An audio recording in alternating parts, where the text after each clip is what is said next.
आपण पाहत आहात ए स्टार न्यूज चॅनल आणि हे आहेत आजच्या ठळक बातम्या। जिल्हा कामगार अधिकारी यांना निलंबित करण्याची शिवसेनेची मागणी। परभणी जिल्हा कामगार अधिकारी मानगावकर यांची आयडी खासगी माणसं वापरत असल्याने 5 आयडी राज्य शासनाकडून देण्यात आली होती। 2 आयडी परभणीच्या काम पाहण्यासाठी, पूर्णासाठी 2, पाथरीसाठी 1 असे 5 आयडी असून बीड येथील नोंदणी अधिकारी व औरंगाबादसाठी आयडीसाठी नेमलेले होते। हे दोघे अधिकारी हजर न झाल्याने त्यांचे 2 आयडी जिल्हा कामगार मानगावकर हे आयडी वापरत असून, परंतु असे निदर्शनात आले आहे की त्यांची ही आयडी सुद्धा काय लोकांच्या हाताशी धरून आयडी चालवितात। त्यांच्या या 5 आयडी व लाभाचे फॉर्म तपासून पाहावे। ते फॉर्म कुठून भरण्यात आले, त्या फॉर्मला मान्यता दिली गेली म्हणजेच मंजुरी दिली आहे। खासगी माणसे फॉर्म भरून वरची कमाई मानगावकर यांना लाखो रुपयांचा मोबदला देतात, याची चौकशी करून निलंबित करण्याची मागणीचे निवेदन कामगार मंत्री सुरेश खाडे यांच्याकडे शिवसेना अल्पसंख्याक शिंदे गटाचे परभणी शहराध्यक्ष सलीम इनामदार यांनी एका निवेदनाद्वारे केली आहे। स्थानिक गुन्हे शाखेच्या कारवाईत लाखो रुपयांचा प्रतिबंधित गुटखा जप्त। स्थानिक गुन्हे शाखेच्या पथकांची गस्त सुरू असताना खात्रीशीर मिळालेल्या माहितीवरून सापळा रचून पाठलाग करून गुटख्याची वाहतूक करणाऱ्या एका इनोव्हा गाडी ताब्यात घेऊन झडती घेतली असता सदर इनोव्हा गाडीमध्ये शासनाने प्रतिबंधित केलेल्या मानवी आरोग्यास अपायकारक असलेला गुटखा मिळून आला। या छाप्यामध्ये इनोव्हा गाडीमध्ये एकूण 36 पोते आढळून आले। प्रत्येकी एका पोत्यामध्ये 70 पुडे गोवा 100 गुटखा असे लेबल असलेले पुडे, प्रत्येकी एका पुड्याची किंमत 210 रुपये असा एकूण 5,29,200 रुपयेचा मुद्देमाल तसेच 5 लाख रुपये किमतीची वाहन इनोव्हा क्रमांक MH04 DN 6197 असा RTO पासिंग क्रमांक असलेली 4 चाकी वाहन, चालक नामे नरू वाघ राहणार पोखरणी, अफरोज पठाण, शेख रौफ, शेख जियाउद्दीन राहणार परडी, ज्ञानेश्वर बाराकुते माडसोन्ना, सय्यद अब्बास राहणार परभणी तसेच वाहनाचे मालक यांच्याविरुद्ध पोलीस ठाणे दैठणा येथे गुन्हा रजिस्टर नंबर 81/2024 कलम 328, 272, 273, 188 भांडुबी प्रमाणे गुन्ह्याची नोंद करण्यात आली आहे। या छाप्यात 4 चाकी वाहन इनोव्हा व मुद्देमाल असा एकूण 10,29,200 रुपयाचा मुद्देमाल हस्तगत करण्यात आला असून सदर कारवाई रवींद्रसिंग परदेसी, पोलीस अधीक्षक परभणी, यशवंत काळे, अपर पोलीस अधीक्षक परभणी, अशोक घोरबाण, पोलीस निरीक्षक स्थानिक गुन्हे शाखा परभणी यांच्या मार्गदर्शनाखाली सहाय्यक पोलीस निरीक्षक मृत्यो तोड, पोलीस अंमलदार परसराम गायकवाड, राहुल परसोडे, दिलीप नील पत्रेवार, चालक केंद्रे इम्रान रवी जाधव, स्थानिक गुन्हे शाखेचे Balaji Reddy, Ganesh Kaudkar, Rajesh Agashe, cyber cell police station यांनी मिळून पार पाडली।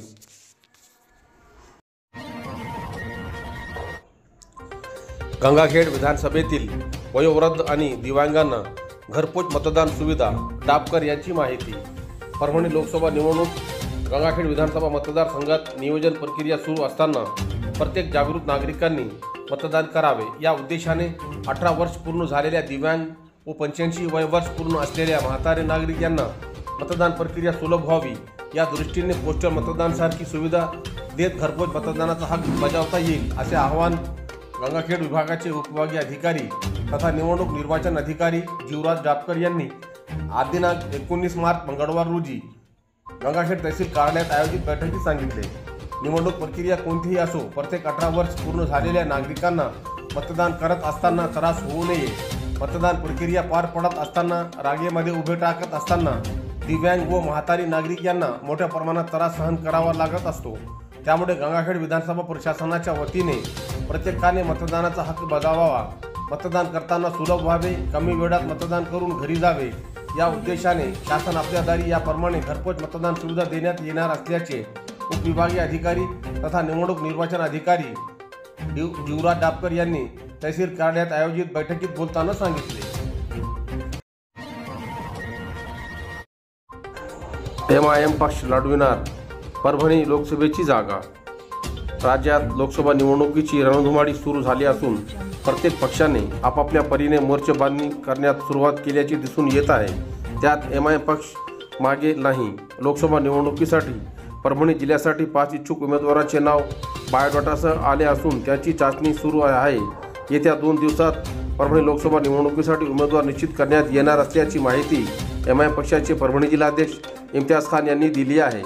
मागील लोकसभा निवडणुकीत एमआयएम व वंचित बहुजन आघाडीची युती होती, तेव्हा युतीचे उमेदवार म्हणून आलमगीर खान यांनी निवडणूक लढवली। त्यात त्यांना तब्बल 1.5 लाख मते मिळाली होती।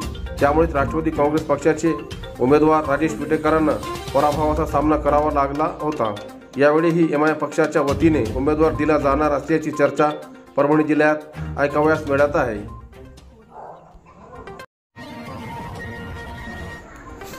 रेपा येथील मराठा समाजातील आत्महत्याग्रस्त कुटुंबाला आर्थिक मदत वाटप। जिंतूर तालुक्यातील रेपा येथील एका तरुणाने मराठा आरक्षण मिळत नसल्यामुळे नैराश्यातून विषारी औषध पिऊन आत्महत्या केल्याने त्यांचे कुटुंब उघड्यावर आले असल्यामुळे सकल मराठा समाजाने प्रशासनाकडे आर्थिक मदतीची मागणी केली होती, म्हणून मुख्यमंत्री सहायता निधीतून मदत मिळाली होती। त्याचे वाटप आज दिनांक 19 मार्च मंगळवार रोजी जिंतूर तहसीलदार यांच्या हस्ते व सकल मराठा समाजातील प्रतिनिधींच्या उपस्थितीत वाटप करण्यात आले।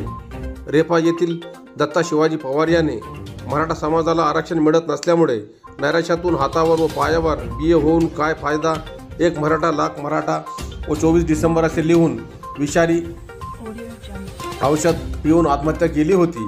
त्यामुळे घरातील कर्ता पुरुष गेल्यामुळे कुटुंब उघड्यावर आले होते। त्यामुळे सकल मराठा समाजाच्या वतीने आर्थिक मदत करण्याची मागणी प्रशासनाकडे करण्यात आली होती। दरम्यान महसूल प्रशासनाने प्रस्ताव तयार करून राज्य शासनाकडे पाठवण्यात होता। त्यानुसार राज्य सरकारकडून 10 लाख रुपयांची आर्थिक मदत मंजूर करण्यात आली होती। सदर मदतीचे वाटप तहसीलदार राजेश सरोदे, नायब तहसीलदार प्रशांत राखे, रेपा गावचे सरपंच नारायण मस्के यांच्या हस्ते व सकल मराठा समाज बांधवांच्या उपस्थितीत वाटप करण्यात आले। परभणी लोकसभेसाठी कैलास पवार यांना उमेदवारी देण्याची बंजारा समाजाची मागणी। दिल्ली येथील भारतीय जनता पार्टी कार्यालयात बंजारा समाजाचे कैलास पवार यांनी परभणी लोकसभा निवडणूक लढविण्याच्या उद्देशाने परभणी जिल्ह्यातील सर्व तालुकानिहाय बंजारा समाजामध्ये गाठीभेटी पूर्ण केल्या असून भारतीय जनता पार्टीने परभणी लोकसभा निवडणुकीसाठी प्रतिनिधित्व देत असतानाच बंजारा समाजाला प्रवाहात सामील करून घ्यावे अशा प्रकारची दीर्घकाळ चर्चा करून मान्यवर विनोद तावडे यांच्याशी सुसंवाद साधला। कैलास पवार यांनी भारतीय जनता पार्टीमध्ये कार्यकर्ता म्हणून काम करता असताना आरोग्यदूत म्हणून सर्वांची सेवाही केली। या असल्यामुळे तळागाळातील ग्रामीण भागातील त्यांचा संपर्क मोठ्या प्रमाणात असल्यामुळे परभणी लोकसभा मतदारसंघामध्ये सर्व तालुक्यातील सामान्य माणूस त्यांना ओळखल्याशिवाय राहणार नाही असे सर्व गाव तांड्यातील सामान्य माणसाला वाटते।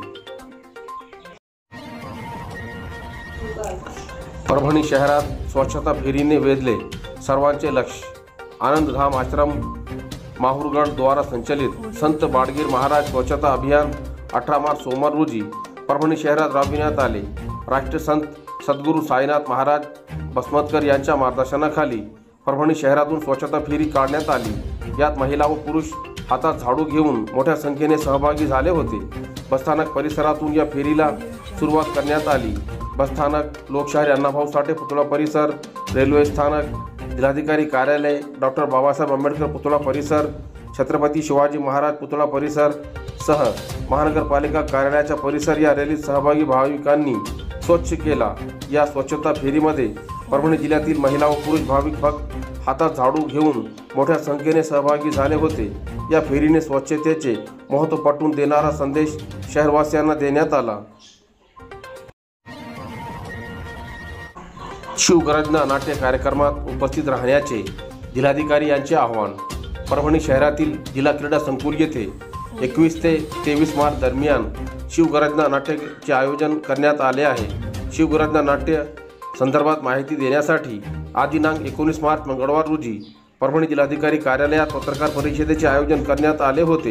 या पत्रकार परिषदेत माहिती देताना जिल्हाधिकारी रघुनाथ गावडे यांनी सांगितले की महाराष्ट्र राज्याचे सांस्कृतिक कार्य विभागामार्फत छत्रपती शिवाजी महाराज यांच्या 350वा राज्याभिषेक वर्षानिमित्त शिवगर्जना हे महानाट्य आयोजित करण्याबाबत सांस्कृतिक कार्य विभाग, सांस्कृतिक कार्य संचालनालय मुंबई यांनी सूचित केलेले असून त्यानुसार परभणी जिल्ह्यात जिल्हा प्रशासन यांच्या समन्वयातून छत्रपती शिवाजी महाराज यांच्या जीवनावर आधारित शिवगरजना या महानाट्याचे सादरीकरण 21 मार्च ते 23 मार्च या कालावधीत परभणी जिल्हा क्रीडा संकुल येथे करण्यात आले आहे। शिवगरजना महानाट्य कार्यक्रमास परभणी जिल्ह्यातील नागरिकांनी मोठ्या संख्येने उपस्थित राहावे असे आवाहन परभणी जिल्हाधिकारी रघुनाथ गावडे यांनी पत्रकार परिषदेत केले।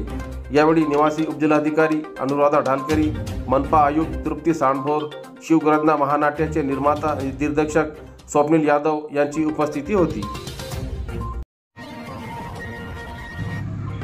अंतरवाली सराटीत होणाऱ्या बैठकीसाठी प्रत्येक गावातून 2 प्रतिनिधी जाणार। 24 मार्च रविवार रोजी जालना जिल्ह्यातील अंतरवाली सराटी येथे मनोज जरांगे पाटील यांनी महत्त्वाची बैठक बोलावली आहे।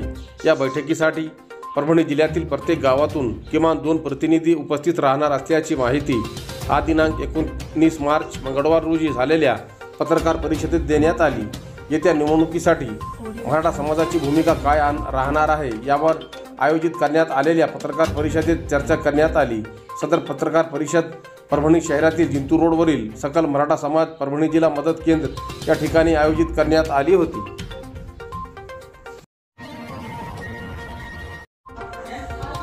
मिन्सा बेग हिने पूर्ण केला आपल्या आयुष्यातील पहिला रोजा।